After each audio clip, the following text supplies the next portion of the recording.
ഹരികൃഷ്ണ ജയ ശ്രീ രാധരാധി കൃഷ്ണ ഗുരുവായൂരപ്പ. ഇന്ന് ഗുരുവായൂരപ്പൻ്റെ കൃഷ്ണാട്ടത്തെക്കുറിച്ച് എന്ന് പറയാം. ഭഗവാന് ഏറ്റവും ഇഷ്ടപ്പെട്ട കളിയാണ് കൃഷ്ണനാട്ടം. ശ്രീ അതായത് ഉണ്ണിക്കണ്ണൻ നേരിട്ട് വന്നിരുന്ന് കാണുന്ന ഒരു കളിയാണ്. അതായത് മാനവേദൻ, കോഴിക്കോട് സാമൂതിരിയായിരുന്ന മാനവേദൻ്റെ കൃഷ്ണഗിരിയിൽ നിന്നാണ് കൃഷ്ണനാട്ടം വന്നത്. അപ്പോൾ ഭഗവാൻ അതായത് അത്താഴ ശീവേലി, ഗുരുവായൂർ അത്താഴ ശീവേലിലേക്ക് കഴിഞ്ഞതിന് ശേഷം ഭഗവാനെ വള്ളിയറയിലോട്ട് എടുത്തതിന് ശേഷം അമ്പലം അടച്ചതിന് ശേഷം പുറത്ത് വെച്ച് മാത്രമേ ഈ കളി നടത്താറുള്ളൂ. എന്താന്ന് വെച്ചാൽ ഭഗവാൻ ആ സമയത്ത് ഇറങ്ങി പോകുമെന്നാണ് പറയുന്നത്. അതുകൊണ്ട് അമ്പലമൊക്കെ അടച്ചതിന് ശേഷം മാത്രമേ കൃഷ്ണനാട്ടം നടത്താവൂ.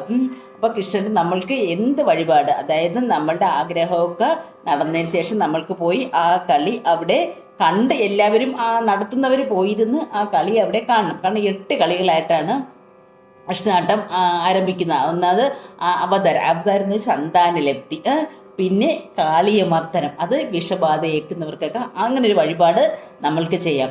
പിന്നെ രാസക്രീഡ എന്ന് വെച്ചാൽ കന്യകുമാർക്കോ പിന്നെ ദാമ്പത്യകലയോ ഉള്ളവർക്കൊക്കെ ഈ വഴിപാട് കഴിക്കാവുന്നതാണ്. പിന്നെ ബാണയുദ്ധം നമുക്ക് അഭീഷ്ട കാര്യസിദ്ധി. കംസവധം എന്ന് വെച്ചാൽ ശത്രുനാശനം, പിന്നെ വിവിധ വധം എന്ന് പറയാം. അതെന്ന് വെച്ചാൽ ഈ കാർഷിക സംബന്ധിയുമായിട്ടുള്ളത്.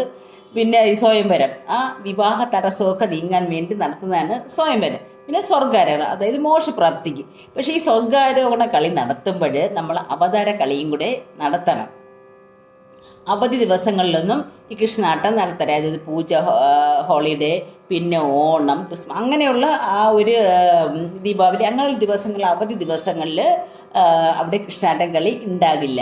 രാത്രി 12 മണിക്ക് ശേഷമൊക്കെ ആയിരിക്കും, ചിലപ്പോൾ 11:30, 12 മണിയൊക്കെ ആവും കൃഷ്ണനാട്ടം വെളുക്കുന്നവർ ഉണ്ടാകും. കാരണം ഈ ഭഗവാൻ അവിടെ വന്നിരുന്ന് കളി കാണുകയല്ലേ. ഇപ്പോൾ അമ്പലമൊക്കെ അടച്ചതിന് ശേഷം, എല്ലാം അവസാനിപ്പിച്ചതിന് ശേഷം മാത്രമല്ലേ കൃഷ്ണനാട്ടം കളിയൊക്കെ തുടങ്ങും. പക്ഷേ ഏറ്റവും അത് വഴിപാട് ഫലിക്കുന്ന ഒരു കാര്യമാണ് കൃഷ്ണനാട്ടം. നമ്മളെ സന്താന ഭാഗ്യമില്ലവർക്കൊക്കെ ഈ അവതാര കളിയൊക്കെ പോയിരുന്ന് നടത്തി അവിടെ പോയിരുന്ന് കാണാം. അങ്ങനെ ഒരു കൃഷ്ണനാട്ടത്തിൻ്റെ ആ ഒരു ഭഗവാൻ നേരിട്ട് ഉണ്ണിക്കണ്ണൻ വന്നിരുന്ന് കാണുന്നതാണ് കൃഷ്ണനാട്ടം. അപ്പോൾ കൃഷ്ണനാട്ടം വഴിപാട് നടത്തുന്നവർക്ക് ഏറ്റവും അത് ആഗ്രഹമൊക്കെ മിക്കവർക്കും സബലീകരിച്ചിട്ടുണ്ടെന്നാണ് പറയുന്നത്. അതുപോലെ വിവാഹ തടസ്സമൊക്കെ ഉള്ളവർക്ക് മനസ്സിൽ നേർന്നുകൊണ്ടും വിവാഹം കഴിഞ്ഞതിന് ശേഷം പോയി ഈ കൃഷ്ണനാട്ടം അവർ ഉൾപ്പെടെ, കുടുംബത്തോട് ഉൾപ്പെടെ പോയിരുന്ന് ഈ കളി കാണുക. അപ്പോൾ അത് നേരത്തെയൊക്കെ 3000 രൂപയ്ക്ക് ആയിരുന്നു. ഇപ്പോൾ എത്രയാണെന്ന് എനിക്കറിയത്തില്ല. വഴിപാട് കൗണ്ടറിൽ പോയി നമുക്ക് ബുക്ക് ചെയ്ത് അപ്പോൾ അവരൊരു ദിവസം നമ്മൾക്ക് തരും. ആ ദിവസമായിരിക്കും. പക്ഷെ കാരണം ഒരു ദിവസം തന്നെ ഒരുപാട് ബുക്കിംഗ് ആണ്. കാരണം ഒരാളിന് വേണ്ടി മാത്രം